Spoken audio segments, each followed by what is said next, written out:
నమస్తే, welcome to VBC on TV news. నేను గౌతమి. ముందుగా ఈనాటి ముఖ్యాంశాలు. వక్ఫ్ సవరణ బిల్లుపై పాక్ వక్ర భాష్యం, ఖండించిన భారత్, సొంత విషయమని స్పష్టీకరణ.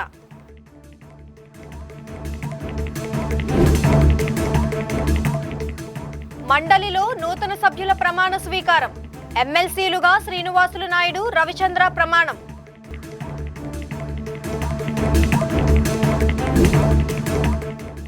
రాజ్యసభ ఉప ఎన్నికకు షెడ్యూల్ ఖరారు. విజయసాయి రాజీనామాతో ఖాళీ. మే 9న పోలింగ్.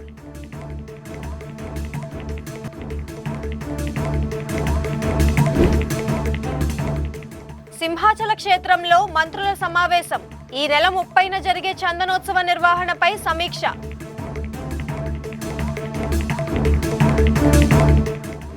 భారత పార్లమెంట్ ఆమోదించిన వక్ఫ్ సవరణ చట్టంపై పాకిస్తాన్ చేసిన నిరాధారమైన వ్యాఖ్యల పట్ల భారత్ తీవ్రంగా స్పందించింది.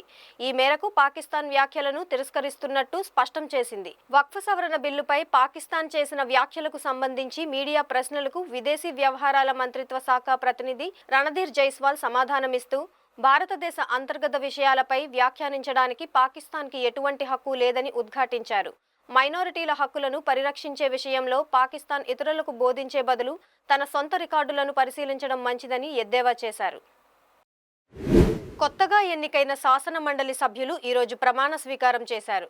కొత్త ఎమ్మెల్సీల చేత శాసన మండలి చైర్మన్ కొయ్యే మోషేన్ రాజు ప్రమాణ స్వీకారం చేయించారు. ఆంధ్రప్రదేశ్ రాష్ట్ర శాసన మండలికి ఇటీవల ఎమ్మెల్సీలుగా ఎన్నికైన గాదె శ్రీనివాసులు నాయుడు, బీద రవిచంద్రలు రాష్ట్ర శాసనసభ భవనంలోని శాసన మండలి చైర్మన్ కార్యాలయంలో ప్రమాణం చేశారు. రాష్ట్ర శాసన మండలి నియమ నిబంధనలకు సంబంధించిన పుస్తకాలతో కూడిన కిట్ బ్యాగ్ను మోషేన్ రాజు ఎమ్మెల్సీలకు అందజేశారు. ఈ కార్యక్రమంలో assembly secretary general Suryadevara Prasanna Kumar, 2 ఎమ్మెల్సీలు, వారి కుటుంబ సభ్యులు పాల్గొన్నారు.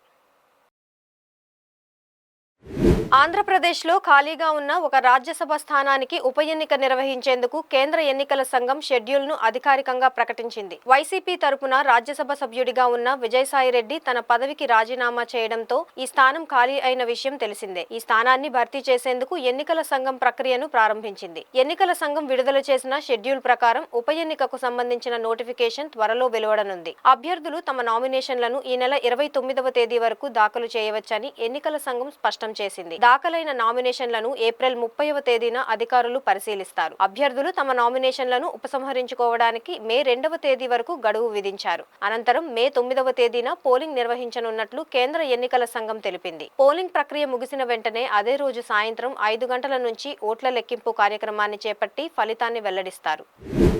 సింహాచలం శ్రీ వరాహ లక్ష్మీ నరసింహస్వామి వారి చందనోత్సవం ఈ నెల 30న జరగనున్న నేపథ్యంలో ఉత్సవాల నిర్వహణపై చర్చించేందుకు పలువురు ప్రముఖులు ఈరోజు సింహాచలంలో సమావేశమయ్యారు. వీరు తొలుత స్వామివారి దర్శనం, అనంతరం కప్పస్తంభ ఆలింగనం చేసుకున్నారు. రాష్ట్ర దేవాదాయ ధర్మాదాయ శాఖ మంత్రి ఆనం రామనారాయణ రెడ్డి, దేవస్థానం వంశపారంపర్య ధర్మకర్త Posapati Ashok Gajapathiraju, Dola Sri Bala Veeranjaneya Swamy, Anagani Satyaprasad, Vangalapudi Anitha, MLA Ganta Srinivasarao, maritime board chairman Damacharla Satya, Visakha collector MN Harindra Prasad, దేవాదాయ శాఖ ఉన్నతాధికారులు తదితరులు ఈ సందర్భంగా సమావేశమయ్యారు. 16వ ఫైనాన్స్ కమిషన్ ఏపీలో 4 రోజుల పర్యటన నిమిత్తం విజయవాడ చేరుకుంది. చైర్మన్ అరవింద్ పనగరియా సాధ్వర్యంలోని కమిషన్ సభ్యులకు రాష్ట్ర ఆర్థిక మంత్రి పయ్యావుల కేశవ్ గన్నవరం విమానాశ్రయంలో ఘన స్వాగతం పలికారు. గన్నవరం ఎయిర్పోర్టు నుండి వారు విజయవాడలోని నోవోటల్ హోటల్ కు చేరుకున్నారు. 4 రోజుల పర్యటనలో భాగంగా కమిషన్ సభ్యులు విజయవాడ, తిరుపతి నగరాల్లో పర్యటించనున్నారు. సీఎం చంద్రబాబు, ఆర్థిక మంత్రి పయ్యావుల కేశవ్ ఫైనాన్స్ కమిషన్ టీంతో సమావేశమయ్యి కేంద్రం నుంచి రావాల్సిన నిధులు, అందాల్సిన సాయం వంటి కీలక అంశాలపై చర్చించనున్నారు.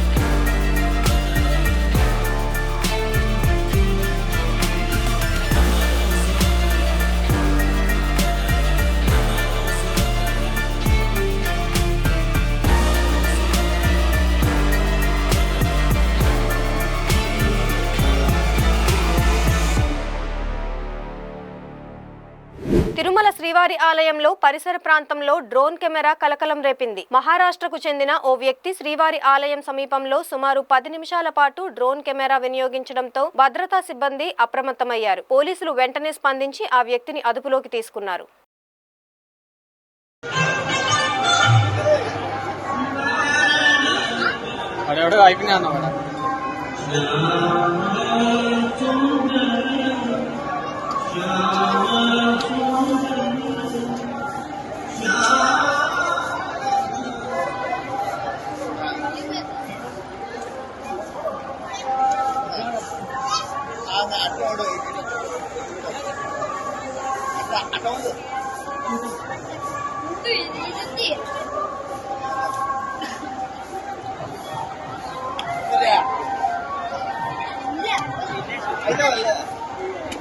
వాహనాల భద్రత కోసం జీపీఆర్ఎస్, స్మార్ట్ లాక్ వంటివి వినియోగించాలని పెందుర్తి క్రైమ్ డీసీపీ లతా మాధురి సూచించారు. కిషోర్ అనే వ్యక్తి నుండి 20 ద్విచక్ర వాహనాలను పెందుర్తి పోలీసులు రికవరీ చేసిన సందర్భంగా నిర్వహించిన మీడియా సమావేశంలో ఆమె పాల్గొన్నారు. ఈ సందర్భంగా క్రైమ్ డీసీపీ లతా మాధురి మాట్లాడుతూ మొత్తం 20 వాహనాలను రికవరీ చేశామని, వీటిలో 13 వాహనాలకు సంబంధించి ఫిర్యాదులు ఉన్నాయని చెప్పారు. మిగిలిన వాహనాల యజమానులను గుర్తించవలసి ఉందన్నారు. నిందితుడు కిషోర్ గతంలో కూడా వాహనాల చోరీకి పాల్పడినట్టు తెలిపారు. పెందుర్తి పోలీసులు తనిఖీల్లో భాగంగా ఆకిరెడ్డిపాలెంలో నిందితుడు పట్టుబడినట్టు వివరించారు. విశాఖ జిల్లాలోని Pendurthi, Gopalapatnam, Kancharapalem, Anandapuram, 2 town, Dwaraka police station పరిధిలో దొంగలించబడిన ద్విచక్ర వాహనాలను రికవరీ చేశామని, నిందితుడు కిషోర్తో పాటు మరో 2 వ్యక్తుల్ని అరెస్టు చేశామని తెలియజేశారు. వాహనాల భద్రత కోసం ప్రస్తుతం మార్కెట్లో వివిధ రకాల పరికరాలు దొరుకుతున్నాయని, వాహనాల చోరీకి గురైనప్పుడు వాటి ద్వారా గుర్తించడం సులభమని తెలిపారు. స్టేషన్ లోనే ఉన్నాయండి. అప్పుడు కూడా బైక్ అఫెన్సే జరిగింది, అందులో కూడా అరెస్ట్ చేసాం. ఇది సెకండ్ టైం అన్నమాట, మరలా దొరకడం సెకండ్ టైం కదండి, second time. So repeat offender ఇతను. కానీ ఈసారి 20 బైక్స్ రికవర్ చేయడం అనేది చాలా రిమార్కబుల్. ఇందులో 13 అయితే ఎఫ్ఐఆర్స్ ఆల్రెడీ ఎగ్జిస్టింగ్ ఉన్నాయి. ఇంకొక 7 బైక్స్ కిను ఎఫ్ఐఆర్స్, కంప్లైనెంట్స్ ఐడెంటిఫై చేసి ఎఫ్ఐఆర్స్ నమోదు చేయాల్సి ఉంది. ఇంకొకటి ఇందులో ఒకటి విజయనగరం బైక్ కూడా ఒకటి ఉంది. విజయనగరం ఎఫ్ఐఆర్ది కూడా ఒక బైక్ రికవర్ చేయడం జరిగింది. ఈ బైక్స్ ఎప్పుడైనా చోరీ జరిగితే ఇమీడియట్ గా రికవర్ అవుతాయండి. పోలీసు ఇంత ఎఫర్ట్స్ పెట్టి పట్టుకోవడానికి కొంచెం టైం పడుతుంది. దానికంటే ముందుగా జీపీఎస్ లాంటిది సైంటిఫిక్ టూల్స్ పెద్ద కాస్ట్లీ ఉండవు, అవి యూస్ చేస్తే మాత్రం ఈ అఫెన్సెస్ కొంచెం తగ్గుతాయి. ఇది పబ్లిక్ కి ఒక అడ్వైజరీగా చెప్తున్నాను. అండ్ ఆల్సో స్మార్ట్ లాక్స్ అని కూడా ఉన్నాయి. అది జీపీఎస్ ట్రాకర్ మేము అడ్వైస్ చేస్తున్నాము. ఇది పబ్లిక్ కి చాలా ఉపయోగపడుతుంది, యూజ్ చేసుకుంటే మంచిది.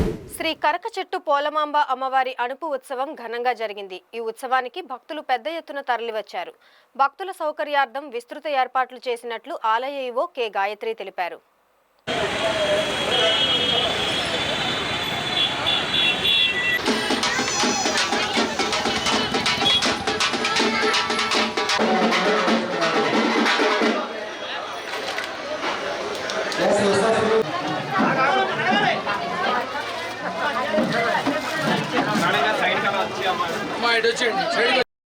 అమ్మవారి అనుపు ఉత్సవంలో పాల్గొనేందుకు పెద్ద సంఖ్యలో వచ్చిన భక్తులకు అవసరమైన అన్ని ఏర్పాట్లు చేశామని ఆలయ ఈవో గాయత్రి తెలిపారు. క్యూ లైన్లు ఏర్పాటు చేశామని, వివిధ స్వచ్ఛంద సంస్థల సహకారంతో భక్తులకు మంచినీరు, మజ్జిగ అందజేశామని చెప్పారు. అలాగే భక్తులకు ఉచితంగా ప్రసాదం అందజేసినట్టు తెలిపారు. అమ్మవారి మాల వేసుకున్న భక్తులకు నేరుగా అమ్మవారి గర్భగుడిలో దర్శనం చేసుకునేలా ఏర్పాటు చేశామన్నారు.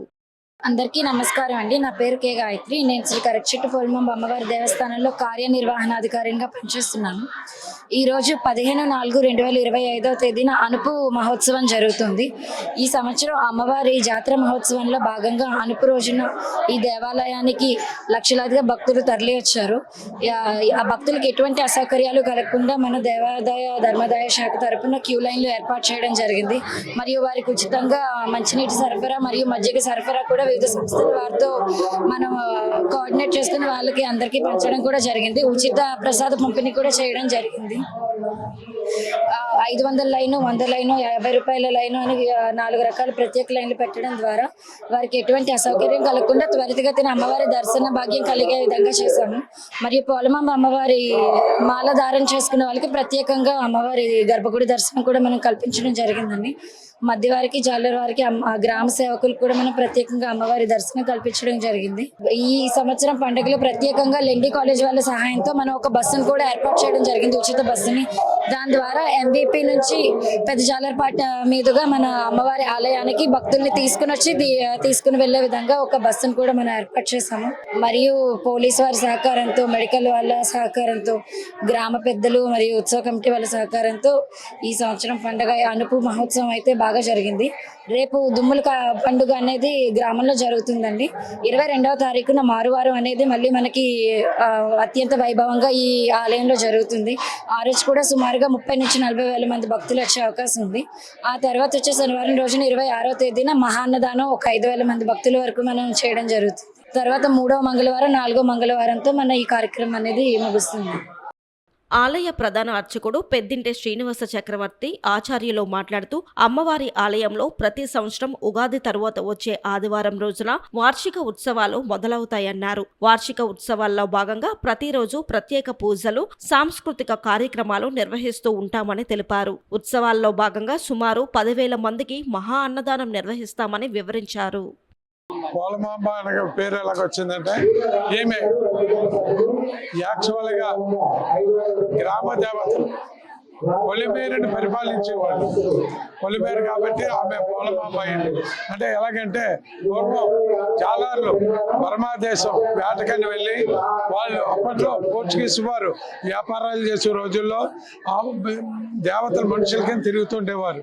అయితే ఈ జాలర్ అతన్ని, అయ్యా నన్ను అవతల ఒకటి దాటించు, నేను నీకు ఎంతో కొంత సుఖాన్ని చెల్లిస్తానంటే ఆయన ఏమన్నాడంటే సరే అని చెప్పేసి ఆమె అందాన్ని ముగ్ధులై పడవ ఎక్కించుకొని మార్గ మధ్యలో వచ్చిన తర్వాత పడవని లంగర్ వేసి నిలిపివేసి నువ్వు నన్ను పెళ్లి చేసుకుంటే నేను అవతల ఒకటి చేరుస్తానని చెప్పడంతో నేను పోలేరమ్మను ఈ గ్రామాలన్నింటిలో కూడా వెళ్ళేదాన్ని అని చేత నేను దేవతనంటే ఎలవమ్మ నువ్వు దేవత ఏంటి, ఇప్పుడు నా చెల్లి ఉందా నా చెల్లిని ఇస్తానంటే నీ చెల్లిని నా అన్నగారికి చేసుకో, నువ్వు చేసుకుంటానంటేనే పడవ జరుగుతుందంటే సరే నా విశ్వరూపం చూపిస్తానని చెప్పేసి అమ్మవారు తన విశ్వరూపం చూపించడంతో ఇతను రకరకాల దుర్భాషలు ఆడడంతో నోటి నిండా చికెన్ పాక్స్ వచ్చి మోర్చిల్లిపోతే గాలికి అలాగా పడవ వచ్చి అందరూ వేటకెళ్ళి వాళ్ళు వచ్చేసారు.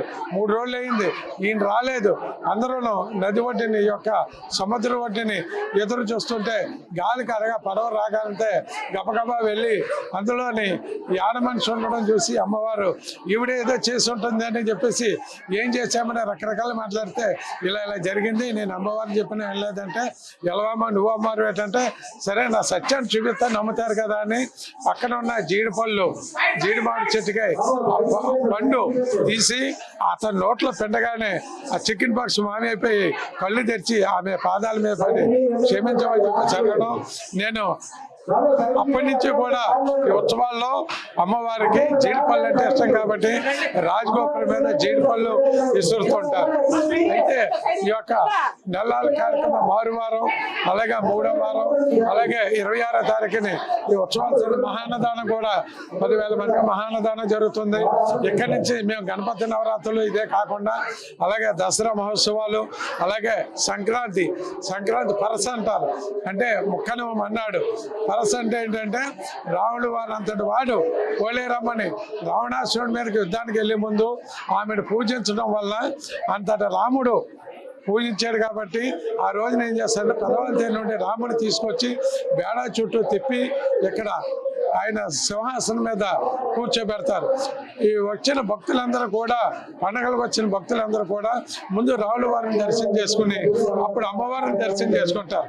దీన్ని పరస అంటారు. ఏలూరు జిల్లాలోని పలు గ్రామాలకు చెందిన లబ్ధిదారులకు CMRF చెక్కులను ఎంపీ పుట్టా మహేష్ కుమార్ అందజేశారు. స్థానిక శాంతినగర్లోని క్యాంపు కార్యాలయంలో జరిగిన కార్యక్రమంలో ఆయన మాట్లాడుతూ సీఎం రిలీఫ్ ఫండ్ ఆర్థికంగా వెనుకబడిన వారికి కష్టకాలంలో ఎంతో ఉపయోగపడుతుందన్నారు. పేదరికంతో బాధపడుతూ అనారోగ్యాల బారిన పడుతున్న వారికి వైద్య ఖర్చుల నిమిత్తం ఆర్థిక సాయం అందించడం ద్వారా కూటమి ప్రభుత్వం భరోసాగా నిలుస్తుందన్నారు. ఈ కార్యక్రమంలో జిల్లా పరిషత్ చైర్పర్సన్ ఘంటా పద్మశ్రీ ప్రసాద్, AMC చైర్పర్సన్ రామసీత, ప్రజాప్రతినిధులు, నాయకులు పాల్గొన్నారు. సీఎం రిలీఫ్ ఫండ్ చెక్స్ మనం అడిగిన తక్షణమే మన ఏలూరు ప్రజలకి ఎవరికి అవసరం ఉన్నా కూడా ముందే ఇస్తున్నారు. వేరే కాన్స్టిట్యున్సీ కంటే మన కాన్స్టిట్యున్సీలో ఎక్కువ సీఎం రిలీఫ్ ఫండ్స్ చెక్స్ వస్తున్నాయి. ఇవాళ మీరు చూస్తే ఎక్కడ కానీ ఈ సీఎం రిలీఫ్ ఫండ్ చెక్లలో ఎక్కడ కానీ ఒక రూపాయి ఇవ్వాల్సిన అవసరం లేదు. మీరు ఎక్కడ కానీ ఏమి ఇది చేయకుండా మీకు సీఎం రిలీఫ్ ఫండ్స్ చెక్స్ ఇస్తున్నాం. అలాగే ఎవరైనా ఏదైనా ఒక రూపాయి అడుగుతున్నారంటే ఈ సీఎం రిలీఫ్ ఫండ్ చెక్ ఇచ్చేటోళ్ళు ఎవరైనా కానీ ఏదైనా ఒక రూపాయి అడిగి తీసుకున్నారంటే మా నోటీసు కూడా తీసుకొని రావాలని మీ అందరికీ ఇది చెప్తున్నాం. ఎందుకంటే మేము ఫుల్ ఎంతో హెల్పింగ్ చేయాలి, ఎవరికి అవసరం ఉందో వాళ్ళందరికీ హెల్ప్ చేయాలి. మేము మీ అందరూ గెలిపించి మేము మంచి పని చేస్తామని మీ అందరూ మమ్మల్ని గెలిపించారు. మీరు గెలిపించిన దాంట్లో మేము చేయాల్సిన మా బాధ్యత మా మీద ఉంది. మేము అందరికీ చేస్తున్నాం. ఎక్కడ కానీ ఒక్క రూపాయి అవినీతి లేకుండా కూడా పనిచేస్తున్నాం.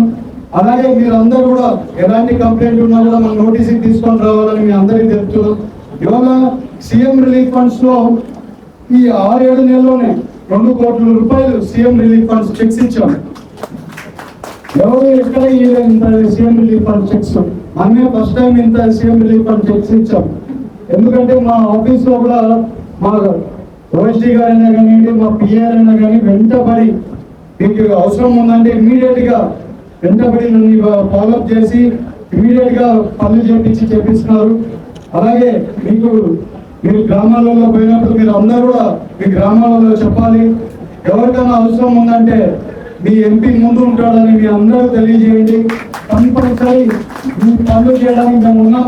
కంపల్సరీ సంతోషంగా మీకు పనిచేసి పెడతామని మీ అందరికీ తెలుసు. వచ్చే రోజుల్లో సీఎం రిలీఫ్ ఫండ్స్ మీరు వచ్చి తీసుకోకుండా నేనే వచ్చి మీ సీఎం రిలీఫ్ ఫండ్ ఇచ్చే కార్యక్రమం కూడా చేయబోతున్నాను. ఇవాళ నేను అందరికి సీఎం రిలీఫ్ ఫండ్స్ వచ్చిన వాళ్ళందరూ కూడా మళ్ళీ ఈ సీఎం రిలీఫ్ ఫండ్స్ తొందరగా ఎక్స్పైర్ అయిపోతాయి, అకౌంట్లలో తొందరగా వేసుకోవాలని మీ అందరికీ తెలుసు. నాకు ఈ అవకాశం ఇచ్చిన ప్రతి ఒక్కరికి పేరు పేరున ధన్యవాదాలు, నమస్కారం.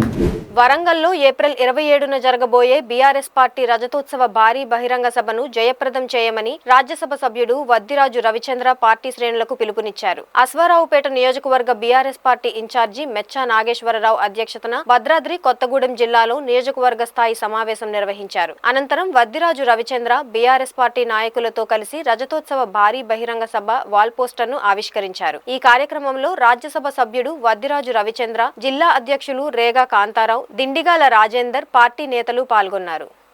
బీఆర్ఎస్ పార్టీ సిల్వర్ జూబ్లీ రజతోత్సవ సభ 25 సంవత్సరాల సుదీర్ఘ ప్రయాణం, దాంట్లో జరిగినటువంటి గొప్ప విజయాలు, ఒక 10 ఏళ్ల పాలన, తెలంగాణ రాష్ట్ర అవతరణ తెచ్చుకోవడం, బంగారు తెలంగాణ మార్చుకోవడం, జరిగిన కష్ట నష్టాల నుంచి బయటకు వచ్చి తెలంగాణ తెచ్చుకొని తెలంగాణ రాష్ట్రాన్ని బంగారు తెలంగాణగా మార్చి ఎక్కడికక్కడ ప్రాజెక్టులు కట్టి నీటి వసతులు పెంచి రైతుల పట్ల బ్రహ్మాండంగా చూసుకొని రైతుల కన్నీళ్లు తుడిచి రైతులను ఆనందంగా చూసుకున్నటువంటి కేసీఆర్ పాలన, ఇవన్నీ 2023 ముందుకు జరిగినటువంటి తర్వాత ఈ సంవత్సరంన్నరలో జరిగిన అవకతవకలు, అన్యాయాలు, ఘోరాలు, వీటన్నిటి మీద రేపు 27వ తారీఖు నాడు గవర్నర్ కేసీఆర్ గారు గలం విప్పనున్నారు.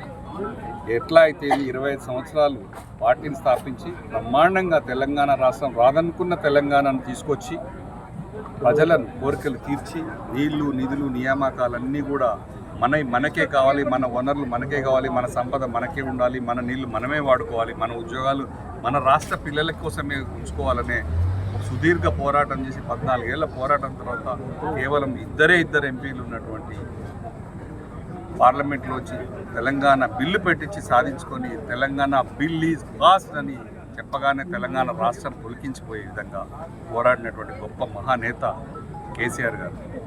ఆయన ఆనవాళ్ళు చెరిపేస్తామని చెప్పే ఇప్పటి ముఖ్యమంత్రి ఆయన ఆనవాళ్ళు చెరిపేయలేరు కాదు కదా, ఏమీ చేయలేరు.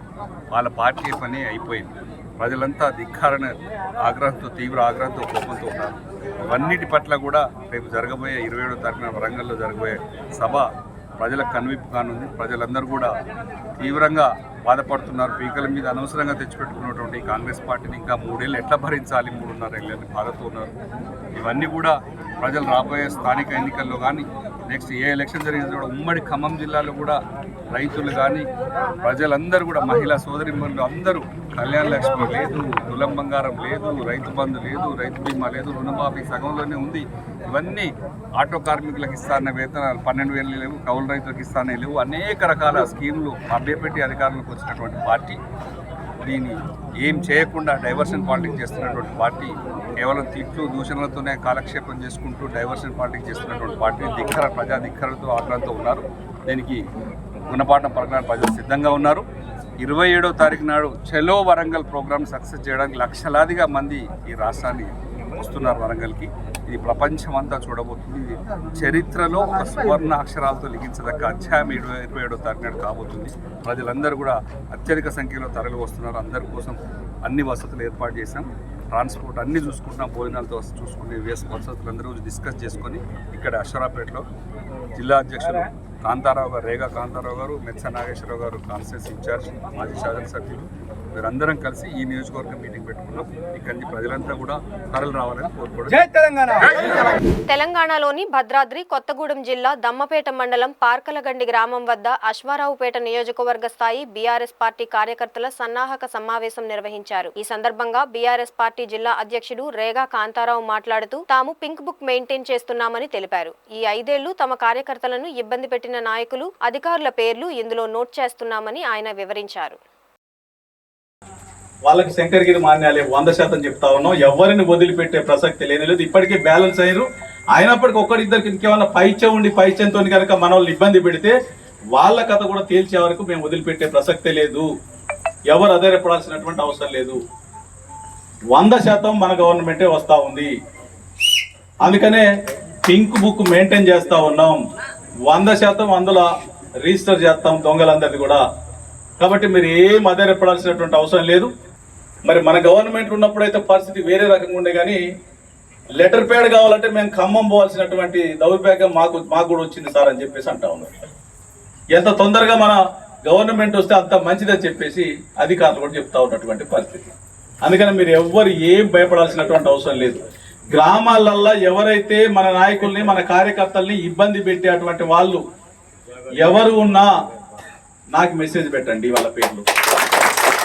రాజ్యాంగ సృష్టికర్త డాక్టర్ బిఆర్ అంబేద్కర్ విగ్రహం మీద చెప్పుల దండతో అవమానించిన వారిని కఠినంగా శిక్షించాలని బీఎస్పీ జగ్గంపేట నియోజకవర్గ ఇన్ఛార్జ్ జుత్తుకు నాగేశ్వరరావు డిమాండ్ చేశారు. ఈ సందర్భంగా ఆయన మాట్లాడుతూ కాకినాడ జిల్లా శంకవరం గ్రామంలో ప్రపంచ మేధావి అయిన అంబేద్కర్ విగ్రహానికి చెప్పుల దండ వేసి అవమానించడం హేయమైన చర్య అన్నారు. ఫాస్ట్ ట్రాక్ కోర్టు ద్వారా దోషులను వెంటనే శిక్షించాలని కోరారు. అంతకుముందు జగ్గంపేట మండలం రామవరంలో అంబేద్కర్ కాలనీ రోడ్డుపై బైఠాయించి దళిత నాయకులు, గ్రామస్తులు, యువకులు, జై భీమ్ యూత్ సభ్యులు ధర్నా నిర్వహించారు.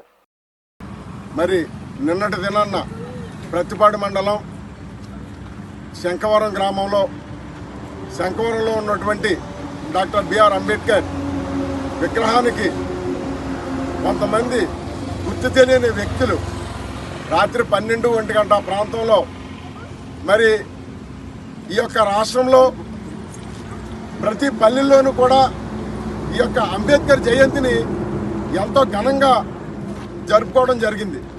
మరి మా యొక్క ఈ యొక్క సంతోషానికి ఆ యొక్క దుండగులు వారవలేక, ఎందుకంటే అంబేద్కర్ రాసినటువంటి రాజ్యాంగానుసారంగా పరిపాలన జరగట్లేదు. కానీ మేమందరం కూడా ఈరోజు మరి రీతిగా చదువుల్లో కానీ లేదా ఏ హక్కుల్లో అయినా సరే ఈ దళితులనే వాళ్ళు ముందుంటున్నారో వీళ్ళు ముందుండకూడదు అనేటువంటి దుర్ధరమైనటువంటి ఈ యొక్క వాడు బుద్ధితో కొంతమంది తెలియని వాళ్ళు మరి ఆయనంటే ప్రపంచ మేధావి.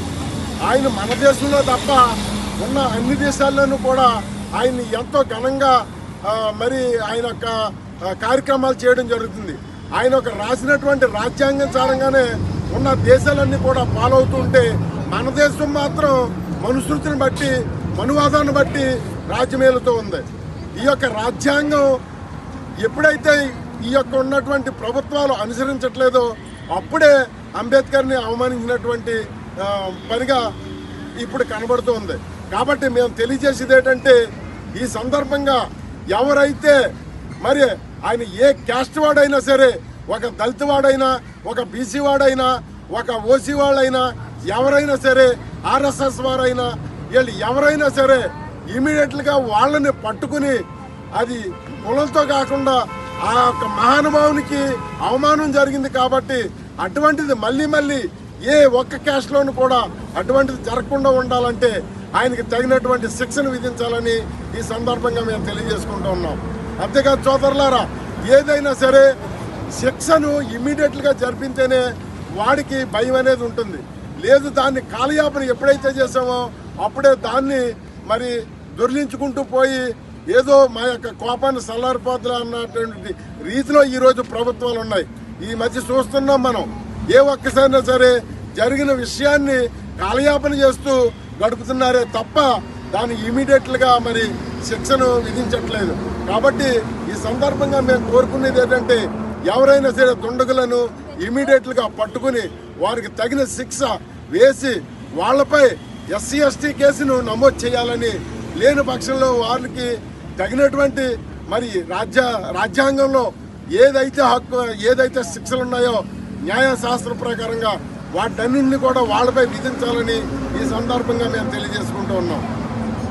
కేజీహెచ్లో గత 13 సంవత్సరముల నుంచి Hare Krishna movement touch stone charities సంస్థల ఆధ్వర్యంలో సుభోజనం పేరిట రోగుల సహాయకులకు భోజన వితరణ చేయడం తెలిసిందే. ఈ కార్యక్రమ ప్రాముఖ్యతను తెలుసుకున్న ఇండో ఎంఐఎం ప్రైవేట్ లిమిటెడ్ సంస్థ 1 సంవత్సరం పాటు అనగా 2026 ఏప్రిల్ వరకు మధ్యాహ్నం ఉచిత అన్నదానం నిమిత్తం విరాళం అందించారు. దీంతో ప్రతిరోజు ఇక్కడ 400 మందికి సుభోజనం అందిస్తారు. ఇండో ఎంఐఎం ప్రైవేట్ లిమిటెడ్ ముఖ్య కార్యనిర్వహణ అధికారి Vijay Kumar, KGH deputy superintendent Vasupalli Ravikumar, Hare Krishna movement president Bhaktadasa భోజన వితరణ కార్యక్రమం ప్రారంభించారు.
విశాఖపట్నం వాల్తేరు డిపోలో పీటీడీ వైఎస్ఆర్ ఎంప్లాయీస్ అసోసియేషన్ ఆధ్వర్యంలో చేపట్టిన నిరాహార దీక్షలు కొనసాగుతున్నాయి. ముఖ్య అతిథిగా విచ్చేసిన అసోసియేషన్ రీజనల్ కార్యదర్శి కోరాడ విజయబాబు మాట్లాడుతూ ఈ సమస్యను వెంటనే పరిష్కరించాలని డిమాండ్ చేశారు. సస్పెండ్ అయిన డ్రైవర్ పీసీహెచ్ శేఖర్ ను వాల్తేరు డిపోలోనే విధుల్లోకి తీసుకోవాలని కోరారు. లేని పక్షంలో సమస్య పరిష్కారం అయ్యేంత వరకు నిరసన రిలే నిరాహార దీక్షలు మరింత ఉధృతం చేస్తామని హెచ్చరించారు. మానవ హక్కుల కమిషన్ కు కూడా ఫిర్యాదు చేస్తామని ఆయన పేర్కొన్నారు. SWF జిల్లా అధ్యక్షురాలు ఏ సీతాలక్ష్మి కూడా మాట్లాడారు. ఈ కార్యక్రమంలో అధిక సంఖ్యలో ఉద్యోగులు పాల్గొన్నారు. జిందాబాద్ జిందాబాద్ జిందాబాద్ జిందాబాద్ జిందాబాద్ జిందాబాద్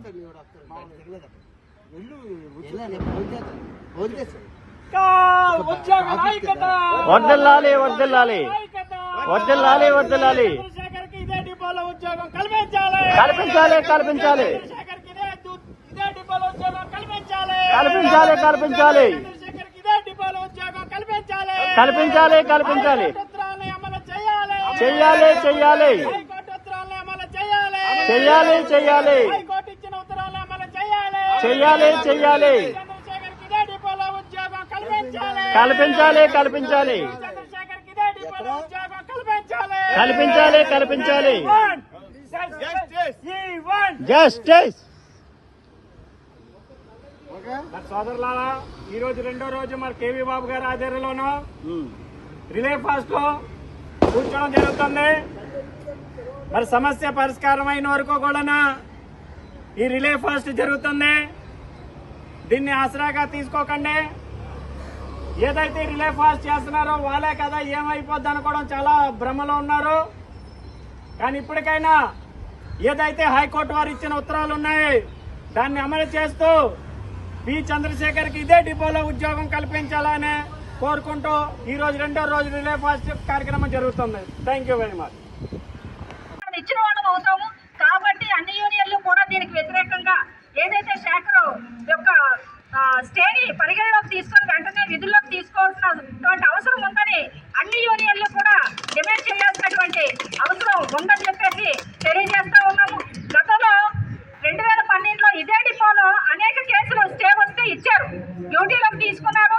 తీసుకున్న క్రమంలో కోర్టులో ఏదైతే వాదోపవాదాలు జరుగుతాయో దానికి అనుగుణంగా ఆ తీర్పులకి అనుగుణంగా ఉద్యోగాలు ఇచ్చినటువంటి పరిస్థితి ఉంది. ఈ వార్తలు ఇంతటితో సమాప్తం. మరిన్ని విశేషాలతో మళ్ళీ కలుసుకుందాం.